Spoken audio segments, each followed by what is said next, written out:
Alright guys, hello, Sean here, and welcome to Madden NFL 25 demo thing on the Xbox 360, in case that matters to you.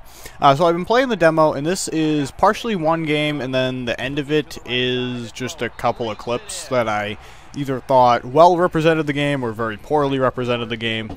In what I've seen so far, you gotta remember, demos are betas, and things do go wrong, although demos this close to release tend to show more of a final product than a beta would, say, 6 months out. So there were a lot of things that happened in this game. I just can't find them, and I might do Madden videos in the future. I don't know if it'll be Ultimate Team or something. But if I do, I will try to, or I will have to start writing down like the quarter and the time, so that I can then go back and get them and edit it together in a nice, even fashion. But I'm just going to go through some of the things I've been noticing that either are good or bad, and some of them are represented here. I think most of them are represented at least once. I just had multiple occurrences of them that I just wanted to have so I could point them out. But let's start with the good. I think the ball hawk, which is the concept of switching to a corner and holding down Y and or triangle when the ball is at its highest point to then have a better chance at interception. I think that's working really well. They actually seem to turn around and respond to the ball as opposed to just getting hit in the back of the head with it, or one of the other many things that corners used to do in response to the ball. Like even there, I switched and the linebacker actually hopped in front of the pass and actually made the interception. Before, he probably would have done something like run the wrong way or not have a clue. Right here, I got the backup quarterback Taylor for the Ravens, because every time I play as the Ravens in this demo, Joe Flacco leaves the game with a season-ending injury, a broken jaw, broken fibula, like he can't stay on the field. And right here, you'll also notice one of my bads. They appeared to be celebrating on the wrong side of the end zone. Not quite sure. You can go back and look at it. But it appeared to me that the celebration took place on the left side of the end zone when I went in on the right. I don't know. It's just a nitpicky thing that bothers me. So the ball hawk is improved. I do think the receivers are still not responding to the ball the way I'd like to see them do it. They just sometimes don't fight for the pass. They just kind of stand there. And it aggravates me that they don't get more involved in trying to make a play on the ball. They just kind of like ignore the ball totally, which bothers me. Another one that's always bothered me and is still happening in this game when it comes to the receivers is the fact that they will catch it and run out of bounds with it. Like, they don't have any concept of the boundaries. And there was one play in an earlier game that I played where I picked it off at like the 3, and the safety like bumped into the linebacker and kept going, and he ended up falling in the end zone and getting touched, and they called a safety on me. And I was like, you know, dude, if this was a real game, he wouldn't have kept running. Like, he would have had the intelligence to know where he was on the field and stop. Like, he would not have just kept going. And right there was a really cool sidestep move that I was able to do, which is the new, I don't even know what they're calling it, where you hold the left trigger in instead of the sprint, which is the right trigger, and you can supposedly do better moves. One of those was right there. I haven't been noticing a lot of them working. I really haven't used that button much, but I used it there, and it worked pretty well. Another one of the downsides I've been noticing, I know I was going to go with good things, but I'm going to kind of go back and forth, was you'll see it on this play. He's going to go in the end zone, and then he just stands there. He's just like, duh. And then we go back over here, we see this, and then again it appears to me they're celebrating on the wrong side of the end zone. So it's really one of the most frustrating things, besides the wrong side of the end zone thing, is the fact that they go into the end zone when they score a touchdown, and they just stand there. Just like, duh. Like, they don't do anything. Like, I'd prefer if they spiked the ball, or just some sort of reaction other than standing there staring blankly at the crowd, because it doesn't make sense that a player would do that. They just wouldn't do that. They would have some sort of reaction. And right there, see, he kept going, and he went out of bounds. Like, a smart player in the real NFL would have known where he was on the field. He would have caught the ball and turning on in the end zone rather than causing me to have to do this play. So I'm going to punch it in anyways. It's not that big of a deal, but it's still an annoyance that they... I know that the route is going that way, but he still should know, like, to stop. Because I've had a, cornerback who actually played pretty intelligently. Like, he dove and dotted his toes to keep in bounds while he caught it and actually made the interception. But then there's plays like that where they just totally ignore the boundary. and a lot of times they'll do that and cause it to just be no catch at all. Never mind the fact they couldn't go up the field. They just don't even get the ball because they're out of bounds with it when it touches their hands.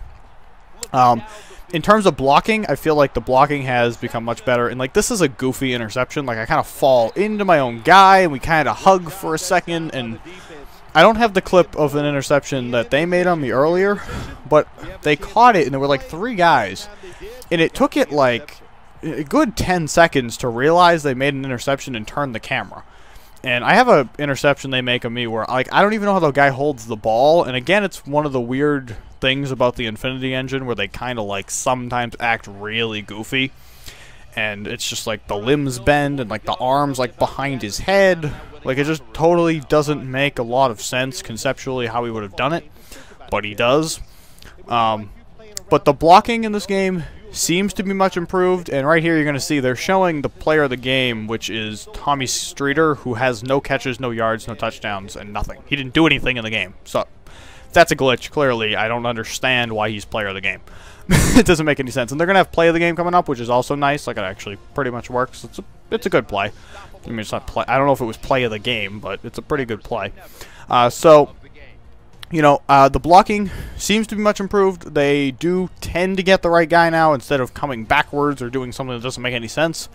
I still have had instances where they just don't do the right thing, but I think that's going to probably happen no matter what they do. Obviously, they can improve it in the future, but I think that it's almost right this time. They do seem to more often than not do the right thing, as opposed to before, where more often than not they did the totally wrong thing.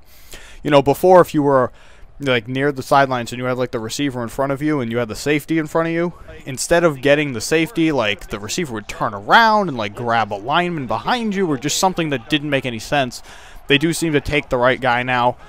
Or at least the best an AI could know it's the right guy. And right here, I do take control of the corner, hop in front of the route, use the ball hawk feature, and actually make an interception, which is a lot better than in previous years as far as I'm concerned.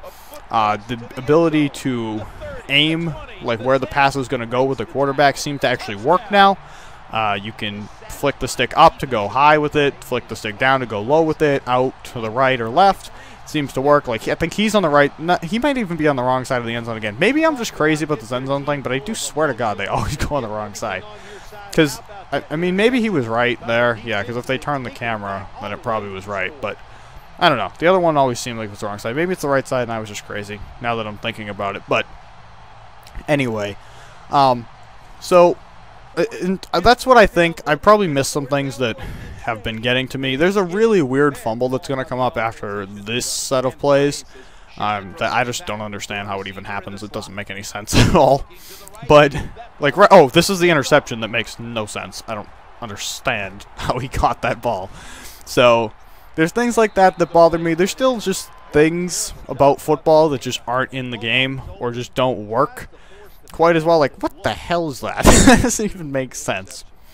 I still think that the hits could make more sense, and they don't seem to push the pile anymore, which was like that annoying feature they put that one year where like everything was pushing the pile, but I still think like it should kind of come up more often than it does.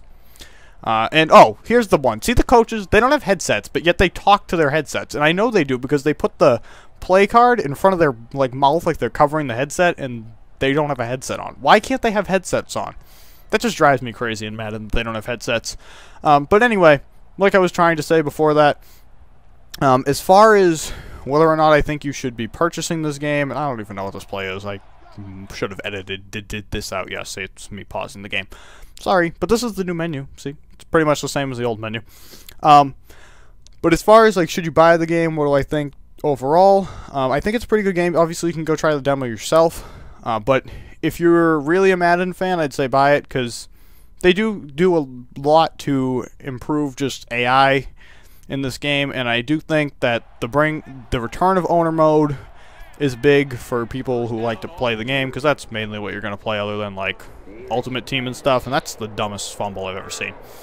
So I think it's an improvement. Graphically, it's, I think, a little bit better, not that much. I'm really interested in what it looks like on next-gen consoles. which is where I'll be picking it up here and then probably trading it in very, very shortly after to pick it up on next-gen consoles, because I want to play it on there, and I wonder if there's any other improvements to just movement to overall stuff on next-gen consoles. Anyways, what do you guys think? I hope you enjoyed my thoughts. I probably missed stuff. I should have made notes, but I didn't, and it only bothers me in the game. I can't remember out of the game what the hell it is, but those were some good clips, some really awkward clips, and that was Madden 25. See you later. Oh, and I forgot one thing that I just noticed when I started to watch back the video. The commentary team is once again Phil Simms and Jim Nantz, and needless to say, they're annoying. They recycled a good amount of audio as far as I can tell. There are definitely things that they just repeat from last year. It's one of the downsides to football games. They seem like they sort of know what's going on the field, but at the same time, it sounds really awkward because, like, it's clear that I know that they can't record, like, him saying, and it's 1st and 5, and it's 2nd and 2, like, every single thing. They just record the numbers, but it sounds like it's 2nd and 5. Like, it sounds really, really bad, and I just feel like games before it have done better. They do repeat some stuff from last year, especially Phil Simms, but Jim Nantz definitely repeats it at kickoff. Like, the one about, like, all the hype and stuff is going to be decided on the field. Like, that stupid thing that he said last year. And that's the tough part about sports games, is they're out every year. You either replace the commentary team totally to get a whole new set of audio, or they repeat themselves. And I think NHL is getting pretty bad because they've had the same team for a long time. Madden was kind of refreshing last year, although it does get repetitive as the year goes on, but that's unavoidable. It was refreshing last year to have a new team. I kind of wish they would just redo the audio, but I know that's a lot, so just wanted to throw that in there, and thanks. See you later. This is a screenplay all the way.